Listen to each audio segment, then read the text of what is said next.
الحمد للہ وکفی وسلام علی عبادہ الذین اصطفی اما بعد۔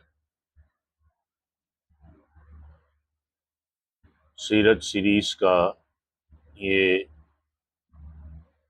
19واں سبق ہے، اور آج ہم ہجرت کے 5ویں سال کے دوسرے حصے پہ بات کریں گے۔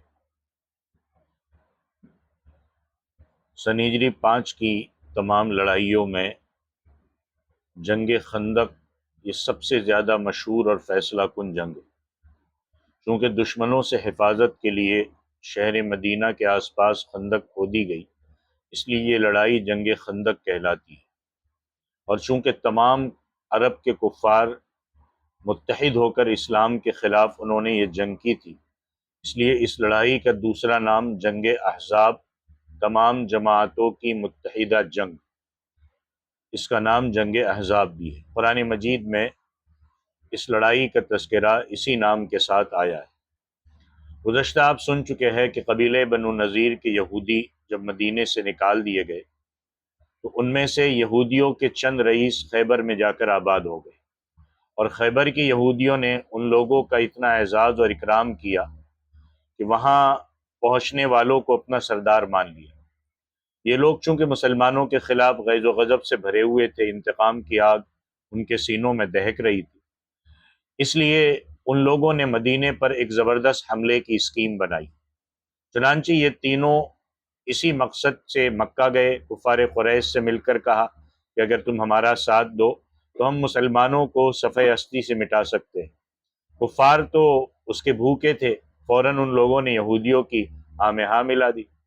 کفار قریش سے ساز باز کرنے کے بعد ان تینوں یہودیوں نے قبیلہ غطفان کا رخ کیا، خیبر کی آدھی آمدنی دینے کا لالچ دے کر ان کو بھی مسلمانوں کے خلاف جنگ کرنے کے لیے آمادہ کر لیا۔ پھر بنو غطفان نے اپنے حلیف بنو اسد کو بھی جنگ کے لیے تیار کیا، ادھر یہودیوں نے اپنے حلیف قبیلہ بنو اسد کو بھی اپنا ہمنوا بنا لیا، اور کفار قریش نے اپنے رشتہ داریوں کی بنا پر قبیلہ بنو سلیم کو بھی اپنے ساتھ ملا لیا۔ بس تمام عرب کے کفار کے جتنے عرب کے قبائل تھے انہوں نے مل جل کر ایک لشکر تیار کیا جس کی تعداد 10,000 تھی، اور ابو سفیان اس پورے لشکر کا سپہ سالار تھے۔ جب قبائل عرب کے تمام کافروں کے اس گٹھ جوڑ اور خوفناک حملے کی خبریں مدینہ پہنچی تو حضور نے اپنے صحابہ کو جمع کر کے مشورہ کیا کہ اس حملے کا مقابلہ کیسے کیا جائے۔ حضرت سلمان فارسی نے یہ رائے دی کہ جنگ احد کی طرح شہر سے باہر نکل کر اتنی بڑی فوج کے حملے کو میدانی لڑائی میں روکنا یہ مصلحت کے خلاف ہے، لہٰذا مناسب یہ ہے کہ شہر کے اندر رہ کر اس حملے کا دفاع کیا جائے، اور شہر کے آس پاس جس طرف سے کفار کی چڑھائی کا خطرہ ایک خندق کھود لی جائے تاکہ کفار کی پوری فوج ایک ہی وقت میں حملہ آور نہ ہو سکے۔ اور مدینہ کے تین طرف چونکہ مکانات کی تین تنگ گلیاں کھجوروں کے جھونڈ تھے، اس لیے ان تینوں جانب سے حملے کا امکان نہیں تھا۔ مدینے کا صرف ایک رخ کھلا ہوا تھا، اس لیے یہ طے کیا گیا کہ اسی طرف 5 گز گہری خندق کھودی جائے۔ چنانچہ 8 ذی القعدہ سن ہجری 5 کو حضور 3,000 صحابہ کو ساتھ لے کر خندق کھودنے میں مصروف ہو گئے۔ حضور نے خود اپنے مبارک ہاتھ سے خندق کی حد بندی کی اور 10 آدمیوں پر 10 گز زمین تقسیم فرما دی، اور تقریباً 20 دن میں یہ خندق تیار ہو گئی۔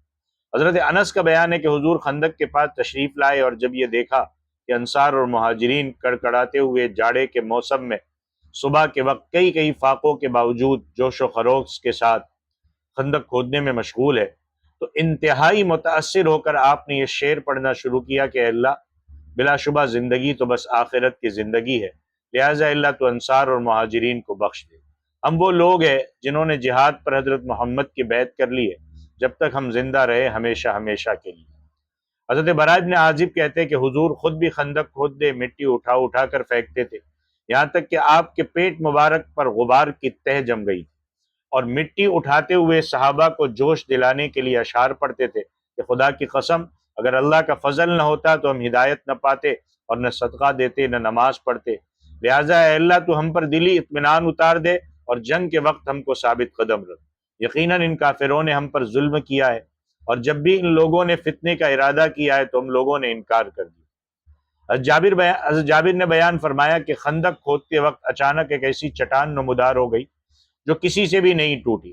جب ہم نے اللہ کے نبی سے یہ ماجرا عرض کیا تو آپ اٹھے، 3 دن کا فاقہ تھا، پیٹ پر پتھر بندھے ہوئے تھے، آپ نے اپنے مبارک ہاتھ سے پھاوڑا مارا تو وہ چٹان ریت کے ٹیلے کی طرف بکھر گئی، اور ایک روایت میں کہ آپ نے اس چٹان پر 3 مرتبہ پھاوڑا مارا اور ہر ضرب پر اس میں سے ایک روشنی نکلی، اور اس روشنی میں آپ نے شام، ایران اور یمن کے شہریوں کو دیکھ لیا، اور ان تینوں ملکوں کے فتح ہونے کی صحابہ کو بشارت دی۔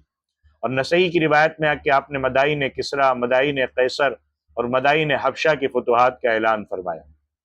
حضرت جابر فرماتے ہیں کہ فاقوں سے پیٹ پر پتھر بندھا ہوا دیکھ کر میرا دل بھر آیا، چنانچہ میں حضور سے اجازت لے کر اپنے گھر آیا، بیوی سے کہا کہ میں نے اللہ کے نبی کو شدید بھوک کی حالت میں دیکھا ہے، مجھے صبر کی تاب نہیں رہی، کیا گھر میں کچھ کھانا ہے؟ تو بیوی نے کہا کہ گھر میں ایک سا جو کے سوا کچھ بھی نہیں۔ میں نے کہا تم جلدی سے اس کو پیس کر گوندھ لو، اپنے گھر کا پلا ہوا ایک بکری کا بچہ میں نے ذبح کیا، اس کی بوٹیاں بنائی، اور بیوی سے کہا جلدی سے تم گوشت روٹی تیار کرو، میں حضور کو بلا کر لاتا ہوں۔ اور چلتے وقت بیوی نے کہا کہ دیکھنا صرف حضور اور چندی صحابہ کو ساتھ لانا، کھانا کم ہے، کہیں مجھے رسوا مت کر دینا۔ حضرت جابر نے خندق پر آ کر چپکے سے عرض کیا کہ یا رسول اللہ، 1 سا آٹے کی روٹیاں اور ایک بکری کے بچے کا گوشت میں نے گھر میں تیار کیا ہے، لہٰذا آپ صرف چند اشخاص کے ساتھ چل کر تناول فرما لیں۔ یہ سن کر حضور نے فرمایا کہ اے خندق والو، جابر نے دعوت طعام دی ہے، لہٰذا سب لوگ ان کے گھر پر چل کر کھانا کھا لیں۔ پھر مجھ سے فرمایا کہ جب تک میں نہیں آ جاؤں روٹی مت پکوانا۔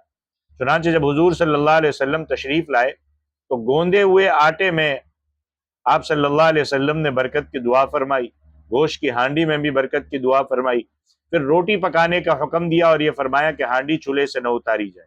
پھر روٹی پکنی شروع ہوئی اور ہانڈی میں سے حضرت جابر کی بیوی نے گوشت نکال نکال کر دینا شروع کیا۔ 1000 آدمیوں نے کھانا کھایا، گودا ہوا آٹا جتنا پہلا تھا اتنا ہی رہ گیا، اور ہانڈی چولہے پر بدستور جوش مارتی رہی۔ اسی طرح ایک لڑکی اپنے ہاتھ میں کچھ کھجورے لے کر آئی، حضور نے پوچھا کہ کیا ہے؟ لڑکی نے جواب دیا کہ کچھ کھجورے ہیں جو میری ماں نے میرے باپ کے ناشتے کے لیے بھیجی ہے۔ آپ صلی اللہ علیہ وسلم نے ان کھجوروں کو اپنے مبارک ہاتھ میں لے کر ایک کپڑے پر بکھیر دیا، تمام خندق والوں کو بلایا کہ خوب سیر ہو کر کھاؤ۔ چنانچہ تمام خندق والوں نے خوب سیر ہو کر ان کھجوروں کو کھایا۔ یہ دونوں واقعات آپ صلی اللہ علیہ وسلم کے معجزات میں سے۔ حضور اقدس صلی اللہ علیہ وسلم نے خندق تیار ہو جانے کے بعد عورتوں اور بچوں کو مدینے کے محفوظ قلعے میں جمع فرمایا، اور مدینے پر حضرت ابن ام مکتوم کو اپنا خلیفہ بنا کر 3000 انصار اور مہاجرین کی فوج کے ساتھ مدینے سے نکل کر سلا پہاڑ کے دامن میں ٹھہرے۔ سلا آپ کی پیٹھ پر تھا اور آپ کے سامنے خندق تھی۔ مہاجرین کا جھنڈا حضرت زید بن حارثہ کے ہاتھ میں دیا، اور انصار کا جھنڈا حضرت سعد بن عبادہ کو دیا۔ کفار قریش اور ان کے اتحادیوں نے 10,000 کے لشکر کے ساتھ مسلمانوں پر حملہ بول دیا، اور 3 طرف سے کافروں کا لشکر اس زور شور کے ساتھ مدینہ پر امٹ پڑا کہ شہر کی فضاؤں میں گرد و غبار کا طوفان اٹھ گیا۔ اس خوفناک چڑھائی اور لشکر کفار کی معرکہ آرائی کا نقشہ قرآن کی زبان سے سنیے۔ اذ جاؤکم من فوقکم ومن اسفل منکم وَإِذْ زَاغَتِ الْأَبْصَارُ وَبَلَغَتِ الْقُلُوبُ الْحَنَاجِرَ وَتَظُنُّونَ بِاللَّهِ الظُّنُونَ، کہ جب کافر تم پر آ گئے، تمہارے اوپر سے، تمہارے نیچے سے ٹھٹک کر رہ گئی تمہاری نگاہیں، دل گلوں کے پاس خوف سے آ گئے، اور تم اللہ پر امید و یاس سے طرح طرح کے گمان کرنے لگے۔ هُنَالِكَ ابْتُلِيَ الْمُؤْمِنُونَ وَزُلْزِلُوا زِلْزَالًا شَدِيدًا، اس جگہ مسلمان آزمائش اور امتحان میں ڈال دیے گئے اور بڑے زور کے زلزلے میں جھنجھوڑ کر رکھ دیے گئے۔ منافقین جو مسلمانوں کے ساتھ کھڑے تھے، وہ کفار کے اس لشکر کو دیکھتے ہی بزدل ہو کر پھسل گئے، اور اس وقت ان کے نفاق کا پردہ چاک ہو گیا۔ ان لوگوں نے اپنے گھر جانے کی اجازت مانگنی شروع کی۔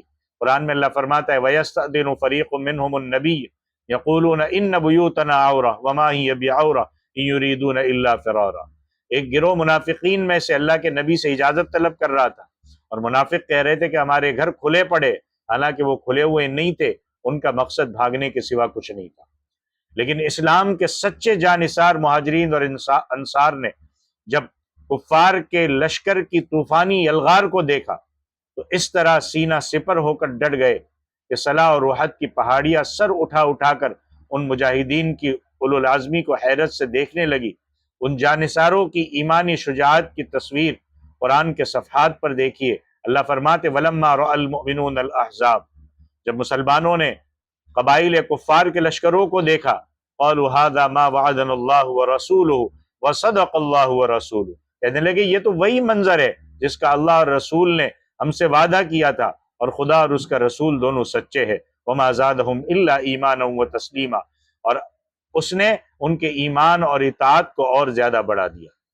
قبیلہ بنو قریظہ کے یہودی اب تک غیر جانبدار تھے، لیکن بنو نذیر کے یہودیوں نے ان کو بھی اپنے ساتھ ملا کر لشکر کفار میں شامل کرنے کی کوشش شروع کر دی۔ چنانچہ حوی بن اخطب ابو سفیان کے مشورے سے بنو قریظہ کے سردار کعب بن اسد کے پاس گیا۔ پہلے تو اس نے اپنا دروازہ کھولا نہیں اور کہا کہ محمد صلی اللہ علیہ وسلم کے حلیف ہے اور ہم نے ان کو ہمیشہ اپنے وعدے کا پابند پایا ہے، اس لیے ہم ان سے وعدہ توڑنا مروت کے خلاف سمجھتے ہیں۔ مگر بنو نذیر کے یہودیوں نے اس قدر اصرار کیا اور طرح طرح سے ورغلایا کہ بالآخر کعب بن اسد معاہدہ توڑنے کے لیے راضی ہو گئے۔ بنو قریظہ نے جب معاہدہ توڑ دیا اور کفار سے مل گئے تو کفار مکہ اور ابو سفیان خوشی سے باغ باغ ہو گئے۔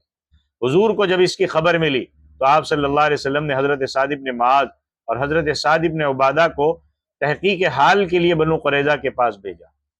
وہاں جا کر معلوم ہوا کہ واقعی بنو قریظہ نے معاہدہ توڑ دیا ہے۔ جب ان دونوں معزز صحابیوں نے بنو قریظہ کو ان کا معاہدہ یاد دلایا تو ان بدذات یہودیوں نے انتہائی بے حیائی کے ساتھ یہاں تک کہہ دیا کہ ہم کچھ نہیں جانتے کہ محمد کون ہے، معاہدہ کس کو کہتے، ہمارا کوئی معاہدہ نہیں ہوا ہے۔ یہ سن کر دونوں حضرات واپس آ گئے اور صورتحال سے اللہ کے نبی کو اطلاع کیا تو آپ نے بلند آواز سے اللہ اکبر کہا اور فرمایا کہ مسلمانوں تم اس سے نہ گھبراؤ، نہ اس کا غم کرو، اس میں تمہارے لیے بشارت ہے۔ کفار کا لشکر جب آگے بڑھا تو سامنے خندق دیکھ کر ٹھہر گیا، شہر مدینہ کا محاصرہ کر لیا اور تقریباً 1 مہینے تک کفار شہر مدینہ کے آس پاس گھیرا ڈالے ہوئے پڑے رہے، اور یہ محاصرہ اس سختی کے ساتھ قائم رہا کہ حضور اور صحابہ پر کئی کئی فاقے گزرتے۔ کفار نے ایک طرف تو خندق کا محاصرہ کر رکھا تھا، دوسری طرف اس لیے حملہ کرنا چاہتے تھے کہ مسلمانوں کی عورتیں اور بچے قلعوں میں پناہ گزی ہو جائے، مگر حضور نے جہاں خندق کے الگ الگ حصوں پر صحابہ کو مقرر فرمایا تھا وہ کفار کے حملوں کا مقابلہ کرتے رہے، اسی طرح عورتوں اور بچوں کی حفاظت کے لیے بھی کچھ صحابہ کو متعین کر دیا تھا۔ محاصرے کی وجہ سے مسلمانوں کی پریشانی دیکھ کر حضور نے یہ خیال کیا کہ کہیں مہاجرین اور انصار ہمت نہ ہار جائیں، اس لیے آپ نے ارادہ فرمایا کہ قبیلہ غطفان کے سردار عیینہ ابن حصن سے اس شرط پر معاہدہ کر لے کہ وہ مدینے کی ایک تہائی پیداوار لے لیا کرے اور کفار مکہ کا ساتھ چھوڑ دے۔ مگر جب آپ صلی اللہ علیہ وسلم نے حضرت سعد بن معاذ اور حضرت سعد بن عبادہ سے اپنا یہ خیال ظاہر فرمایا تو ان دونوں نے عرض کیا کہ یا رسول اللہ، اگر اس بارے میں اللہ کی طرف سے وحی اتر چکی ہے جب تو ہمیں اس سے انکار کی مجال نہیں ہو سکتی، اور اگر یہ ایک رائے ہے تو یا رسول اللہ جب ہم کفر کی حالت میں تھے اس وقت تو قبیلہ غطفان کے سرکش کبھی ہماری ایک کھجور نہ لے سکے، اور اب جب کہ اللہ نے ہم لوگوں کو اسلام اور آپ صلی اللہ علیہ وسلم کی غلامی کی عزت عطا فرمائی ہے تو کیوں کر ممکن ہے کہ ہم اپنا مال ان کافروں کو دے دیں؟ ہم ان کفار کو کھجوروں کا انبار نہیں بلکہ نیزوں اور تلواروں کی مار کا تحفہ دیتے رہیں یہاں تک کہ اللہ تعالی ہمارے اور ان کے درمیان فیصلہ فرما دے۔ یہ سن کر حضور صلی اللہ علیہ وسلم خوش ہو گئے اور آپ صلی اللہ علیہ وسلم کو پورا اطمینان ہو گئے، اور خندق کی وجہ سے دست بدست تو لڑائی نہیں ہو سکی۔ کفار حیران تھے کہ اس خندق کو کیسے پار کرے، مگر دونوں طرف سے روزانہ برابر تیر اور پتھر چلا کرتے تھے۔ آخر ایک روز عمرو ابن عبد ود، اکرمہ ابن ابو جہل، زرار ابن خطاب وغیرہ کفار کے چند بہادروں نے بنو کنانہ سے کہا کہ اٹھو، آج مسلمانوں سے جنگ کر کے بتا دو کہ شہ سوار کون ہے۔ چنانچہ یہ سب خندق کے پاس آ گئے اور ایک ایسی جگہ سے جہاں خندق کی چوڑائی کچھ کم تھی گھوڑا کدا کر خندق کو پار کر لیا۔ سب سے آگے عمرو ابن عبد ود تھا۔ یہ اگرچہ 90 برس کا بڈھا تھا مگر 1000 سواروں کے برابر بہادر مانا جاتا تھا۔ جنگ بدر میں زخمی ہو کر بھاگ نکلا تھا اور اس نے یہ قسم کھا رکھی تھی کہ جب تک مسلمانوں سے بدلہ نہ لے لوں بالوں میں تیل نہیں ڈالوں گا۔ یہ آگے بڑھا اور چلا چلا کر مقابلے کی دعوت دینے لگا۔ 3 مرتبہ اس نے کہا کہ کون ہے جو میرے مقابلے میں آتا ہے؟ تینوں مرتبہ حضرت علی نے اٹھ کر جواب دیا میں۔ حضور نے روکا کہ علی یہ عمرو ابن عبد ود ہے۔ حضرت علی نے عرض کیا کہ جی ہاں میں جانتا ہوں یہ عمرو ابن عبد ود ہے، لیکن میں اس سے لڑوں گا۔ یہ سن کر اللہ کے نبی نے اپنی خاص تلوار اپنے ہاتھ مبارک سے حضرت علی کے مقدس ہاتھ میں دی، اور اپنے مبارک ہاتھوں سے حضرت علی کے سر پر امامہ باندھا، اور یہ دعا فرمائی کہ یا اللہ تو علی کی مدد فرما۔ حضرت علی اس کے سامنے کھڑے ہو گئے مجاہدانہ شان سے، اور دونوں میں بات چیت شروع ہوئی۔ حضرت علی نے کہا کہ اے عمرو ابن عبد ود تو مسلمان ہو جا۔ عمرو ابن عبد ود نے کہا یہ مجھ سے کبھی ہرگز نہیں ہو سکتا۔ حضرت علی نے کہا لڑائی سے واپس چلا جا۔ عمرو ابن عبد ود نے کہا یہ مجھے منظور نہیں۔ حضرت علی نے کہا تو پھر مجھ سے جنگ کر۔ حضرت عمرو ابن عبد ود نے ہنس کر کہا کہ میں کبھی سوچ نہیں سکتا تھا کہ دنیا میں کوئی مجھ کو جنگ کی دعوت دے گا۔ حضرت علی نے کہا لیکن میں تجھ سے لڑنا چاہتا ہوں۔ عمرو ابن عبد ود نے کہا کہ آخر تمہارا نام کیا ہے؟ حضرت علی نے کہا کہ علی ابن ابی طالب۔ عمرو ابن عبد ود نے کہا بھتیجے تم ابھی بہت ہی کم عمر ہو، میں تمہارا خون بہانا پسند نہیں کرتا۔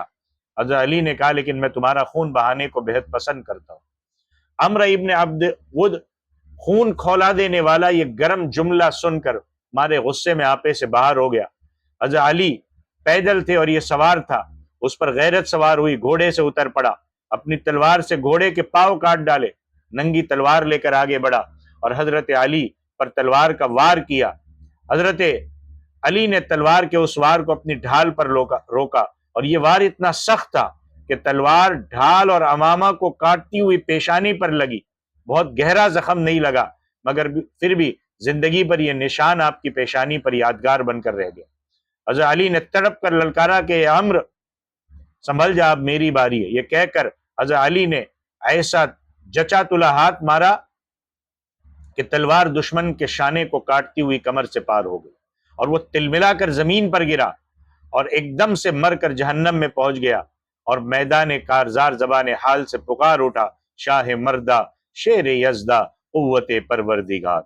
حضرت علی نے اس کو قتل کیا، منہ پھیر کر چل دیے۔ حضرت عمر نے کہا اے علی آپ نے عمرو ابن عبد ود کی زرہ کیوں نہیں اتار لی؟ سارے عرب میں اس سے اچھی کوئی زرہ نہیں ہے۔ ہم نے فرمایا کہ عمر ذوالفقار کی مار سے وہ اس طرح بے قرار ہو کر زمین پر گرا کہ اس کی شرمگاہ کھل گئی، اس لیے حیا کی وجہ سے میں نے منہ پھیر لی۔ اس کے بعد نوفل غصے میں بفرا ہوا میدان میں نکلا، پکارنے لگا کہ میرے مقابلے کے لیے کون آتا ہے۔ حضرت زبیر ابن عوام اس پر بجلی کی طرح جھپٹے اور ایسی تلوار ماری کہ وہ دو ٹکڑے ہو گیا، اور تلوار زین کو کاٹتی ہوئی گھوڑے کی کمر تک پہنچ گئی۔ لوگوں نے کہا اے زبیر تمہاری تلوار کی تو مثال نہیں مل سکتی۔ نے فرمایا کہ تلوار کیا چیز ہے، کلائی میں دمخم ہو اور ضرب میں مار میں کمال چاہیے۔ اس کے بعد کچھ اور آگے بڑھے، مگر جب تلوار کا وار دیکھا تو فرار ہو گئے۔ کفار کے باقی شہسوار بھی جو خندق کو پار کر کے آئے تھے وہ سب بھی بھاگ کھڑے ہوئے۔ ابو جہل کا بیٹا اکرمہ اس قدر بدحواس ہو گیا کہ اپنا نیزہ پھینک کر بھاگا اور خندق کے پار جا کر کے اس کو قرار آیا۔ بعض مورخین کا قول ہے کہ نوفل کو حضرت علی نے قتل کیا، بعض نے کہا کہ یہ نوفل حضور پر حملہ کرنے کی غرض سے اپنے گھوڑے کو کدا کر خندق کو پار کرنا چاہتا تھا کہ خود ہی خندق میں گر پڑا اور اس کی گردن ٹوٹ گئی اور وہ مر گیا۔ بہرحال کفار مکہ نے 10,000 درہم میں اس کی لاش کو لینا چاہا تاکہ وہ اس کو اعزاز کے ساتھ دفن کرے۔ اللہ کے نبی نے رقم لینے سے انکار فرمایا اور ارشاد فرمایا کہ ہم کو اس کی لاش سے کوئی غرض نہیں، مشرکین اس کو لے جائے دفن کرے، ہمیں اس پر کوئی اعتراض نہیں ہے۔ اس دن کا حملہ بہت ہی سخت تھا، دن بھر لڑائی جاری رہی، دونوں طرف سے تیر اندازی اور پتھر بازی کا سلسلہ برابر جاری رہا، اور کسی مجاہد کا اپنی جگہ سے ہٹنا ممکن نہیں تھا۔ خالد ابن ولید نے اپنی فوج کے ساتھ ایک جگہ سے خندق کو پار کر لیا اور بالکل ہی اچانک حضور کے خیمے اقدس پر حملہ آور ہو گیا، مگر حضرت اسید ابن خضیر نے اس کو دیکھ لیا اور 200 مجاہدین کو ساتھ لے کر کے دوڑ پڑے اور خالد ابن ولید کے دستے کے ساتھ دست بدست کی لڑائی میں ٹکرا گئے اور خوب جم کر لڑے، اس لیے کفار مکہ اللہ کے نبی کے خیمے تک نہ پہنچ سکے۔ اس گھمسان لڑائی میں حضور کی نماز عصر قضا ہو گئی۔ بخاری شریف کی روایت ہے کہ حضرت عمر رضی اللہ تعالیٰ عنہ جنگ خندق کے دن سورج غروب ہونے کے بعد کفار کو برا بھلا کہتے ہوئے اللہ کے نبی کی بارگاہ میں حاضر ہوئے اور عرض کیا کہ رسول اللہ میں عصر کی نماز نہیں پڑھ سکا، تو حضور نے فرمایا کہ میں نے بھی ابھی تک نماز عصر نہیں پڑھی، پھر آپ نے وادی بطحان میں سورج غروب ہونے کے بعد نماز عصر پڑھی، پھر اس کے بعد نماز مغرب ادا فرمائی، اور کفار کے حق میں یہ دعا کی کہ اللہ ان مشرکوں کے گھروں اور ان کے قبروں کو آگ سے بھر دے، ان لوگوں نے ہم کو نماز وسطیٰ سے روک دیا یہاں تک کہ سورج غروب ہو گیا۔ جنگ خندق کے دن حضور نے یہ بھی دعا فرمائی کہ اللہ اے کتاب نازل فرمانے والے، اے جلدی حساب لینے والے، تو ان کفار کے لشکروں کو شکست دے دے، اے اللہ ان کو شکست دے، انہیں جھنجھوڑ دے۔ حضور صلی اللہ علیہ وسلم نے جنگ خندق کے موقع پر جبکہ کفار مدینے کا محاصرہ کیے ہوئے تھے اور کسی کے لیے شہر سے باہر نکلنا دشوار تھا، 3 مرتبہ ارشاد فرمایا کہ کون ہے جو قوم کفار کی خبر لائے۔ تینوں مرتبہ حضرت زبیر نے، جو حضور صلی اللہ علیہ وسلم کی پھوپھی حضرت صفیہ کے فرزند ہے، یہ کہا کہ میں یا رسول اللہ خبر لاؤں گا۔ حضرت زبیر کی اس جانثاری سے خوش ہو کر تاجدار دو عالم صلی اللہ علیہ وسلم نے فرمایا کہ ہر نبی کے لیے حواری مددگار ہوتے ہیں اور میرے حواری زبیر ہے۔ اسی طرح حضرت زبیر کو بارگاہ رسالت سے حواری کا خطاب ملا جو کسی دوسرے صحابی کو نہیں ملا۔ اس جنگ میں مسلمانوں کا جانی نقصان بہت ہی کم ہوا، یعنی کل 6 مسلمان شہادت سے سرفراز ہوئے، مگر انصار کا سب سے بڑا بازو ٹوٹ گیا۔ حضرت سعد بن معاذ جو قبیلہ اوس کے سردار اعظم تھے، اس جنگ میں ایک تیر سے زخمی ہوئے اور پھر شفا نہ پا سکے۔ آپ کی شہادت کا واقعہ یہ ہے کہ آپ ایک چھوٹی سی زرہ پہنے ہوئے، جوش میں بھرے ہوئے نیزہ لے کر لڑنے کے لیے جا رہے تھے کہ ابن العرقہ نامی کافر نے ایسا نشانہ باندھ کر تیر مارا کہ جس سے آپ کی ایک رگ جس کا نام اکحل ہے وہ کٹ گئی۔ جنگ ختم ہونے کے بعد ان کے لیے حضور نے مسجد نبوی میں خیمہ گاڑا، ان کا علاج کرنا شروع کیا، خود اپنے مبارک ہاتھ سے ان کے زخم کو 2 مرتبہ داغا۔ اسی حالت میں آپ ایک مرتبہ بنو قریظہ تشریف لے گئے، وہاں یہودیوں کے بارے میں اپنا وہ فیصلہ سنایا جس کا ذکر غزوہ قریظہ کے تحت آگے آئے گا۔ اس کے بعد وہ اپنے خیمے میں واپس تشریف لائے اور اب ان کا زخم بھرنے لگ گیا، لیکن انہوں نے شوق شہادت میں اللہ سے دعا مانگی کہ اللہ تو جانتا ہے کہ کسی قوم سے جنگ کرنے میں مجھے اتنی زیادہ تمنا نہیں جتنی کفار قریش سے لڑنے کی تمنا ہے، جنہوں نے تیرے رسول کو جھٹلایا، ان کو ان کے وطن سے نکالا۔ اللہ میرا تو یہی خیال ہے کہ اب تو نے ہمارے اور کفار قریش کے درمیان جنگ کا خاتمہ کر دیا، لیکن اگر ابھی کفار قریش سے کوئی جنگ باقی رہ گئی ہے، جب تو مجھے زندہ رکھ تاکہ میں تیری راہ میں ان سے جہاد کروں، اور اگر ان سے کوئی جنگ باقی نہیں رہ گئی تو اللہ میرے زخم کو تو پھاڑ دے اور اسی زخم میں مجھے موت عطا فرما۔ یہ دعا ختم ہوئی، بالکل اچانک آپ کا زخم پھٹ گیا، خون بہہ کر مسجد نبوی کے اندر بنو غفار کے خیمے میں پہنچ گیا۔ ان لوگوں نے چونک کر کہا کہ خیمہ والو یہ کیسا خون ہے جو تمہارے خیمے سے بہہ کر ہماری طرف آ رہا ہے۔ جب لوگوں نے دیکھا کہ حضرت سعد بن معاذ کے زخم سے خون بہہ رہا ہے تو اسی زخم میں ان کی وفات ہو گئی۔ حضور نے فرمایا کہ سعد بن معاذ کی موت سے عرش الہی ہل گیا، ان کے جنازے میں 70,000 ملائکہ حاضر ہوئے، اور جب ان کی قبر کھودی گئی تو اس میں مشک کی خوشبو آنے لگی۔ عین وفات کے وقت حضور صلی اللہ علیہ وسلم ان کے سرہانے تشریف فرماتے، انہوں نے آنکھ کھول کر آخری بار اللہ کے نبی کے چہرے کا نظارہ کیا اور کہا السلام علیک یا رسول اللہ، پھر بآواز بلند یہ کہا کہ میں گواہی دیتا ہوں کہ آپ اللہ کے رسول ہیں اور آپ نے تبلیغ رسالت کا حق ادا کر دیا۔ جنگ خندق میں ایک ایسا موقع بھی پیش آیا کہ جب یہودیوں نے یہ دیکھا کہ ساری مسلمان فوج خندق کی طرف مصروف جنگ ہے، تو جس قلعے میں مسلمانوں کی عورتیں اور بچے پناہ گزین تھے، یہودیوں نے اچانک اس پر حملہ کر دیا اور ایک یہودی دروازے تک پہنچ گیا۔ حضور کی پھوپھی حضرت صفیہ نے اس کو دیکھ لیا اور حضرت حسان بن ثابت سے کہا کہ تم اس یہودی کو قتل کر دو، ورنہ یہ جا کر دشمنوں کو یہاں کا حال اور ماحول بتا دے گا۔ حضرت حسان کے اس وقت ہمت نہیں پڑی کہ اس یہودی پر حملہ کرے۔ یہ دیکھ کر خود حضرت صفیہ نے خیمے کی ایک لکڑی اکھاڑی اور اس یہودی کی سر پر اس زور سے مارا کہ اس کا سر پھٹ گیا، پھر خود ہی اس کا سر کاٹ کر قلعے کے باہر پھینک دیا۔ یہ دیکھ کر حملہ آور یہودیوں کو یقین ہو گیا کہ قلعے کے اندر بھی کچھ فوج موجود ہے، اور اس ڈر سے انہوں نے پھر اس طرف حملہ کرنے کی جرأت نہیں کی۔